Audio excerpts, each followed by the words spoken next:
వంట గ్యాస్ సిలిండర్లను దొంగతనం చేస్తున్న నిందితుడిని జగిత్యాల పట్టణ పోలీసులు పట్టుకున్నారు. గత కొన్ని రోజులుగా జగిత్యాల పట్టణంలో షేక్ సమీర్ అనే నిందితుడు ఇంటి బయట ఉంచిన సిలిండర్లను ఎత్తుకెళ్తున్నట్టు బుధవారం టౌన్ పోలీస్ స్టేషన్లో ఏర్పాటు చేసిన ప్రెస్ మీట్ లో జగిత్యాల డీఎస్పీ రవిచందర్ తెలిపారు. పట్టణ ప్రజల ఫిర్యాదు మేరకు నిఘా పెట్టిన పోలీసులు సీసీటీవీ ఫుటేజ్ ఆధారంగా నిందితుడిని అరెస్ట్ చేసి 38 వంట గ్యాస్ సిలిండర్లను స్వాధీనం చేసుకున్నారు. నిందితుడు గతంలో గ్యాస్ గోదాంలో పనిచేసేవాడని 7 కేసులు నమోదు చేసినట్లు ఆయన సందర్భంగా తెలిపారు. ఈ కార్యక్రమంలో సిఐ కరుణాకర్, ఎస్ఐలు రవి, సుప్రియ, పోలీస్ సిబ్బంది తదితరులు పాల్గొన్నారు.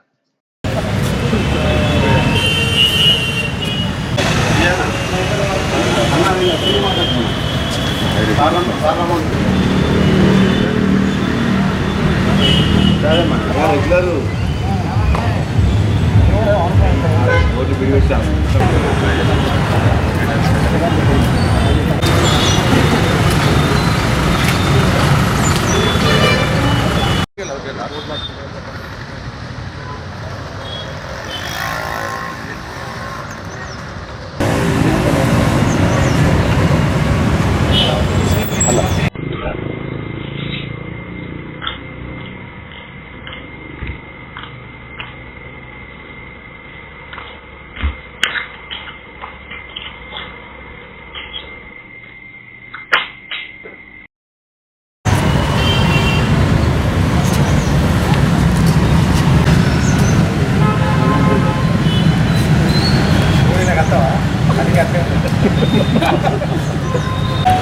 ఈరోజు జగిత్యాల పట్టణంలో ఈ వంట గ్యాస్కి సంబంధించిన గ్యాస్ సిలిండర్లు దొంగతనాలకు పాల్పడుతున్న షేక్ సమీర్ అనే వ్యక్తిని చిలకవాడాలంటారు.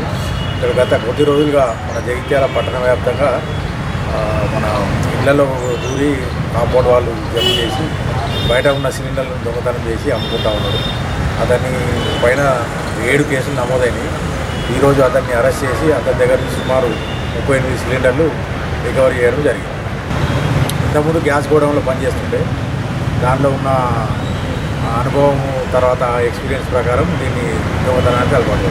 ఇప్పుడే మొదటిసారి దొంగతనం చేసింది కాబట్టి అతని మీద షీట్ ఓపెన్ చేసి అతని కదలికల మీద నిఘా పెట్టడం జరుగుతుంది.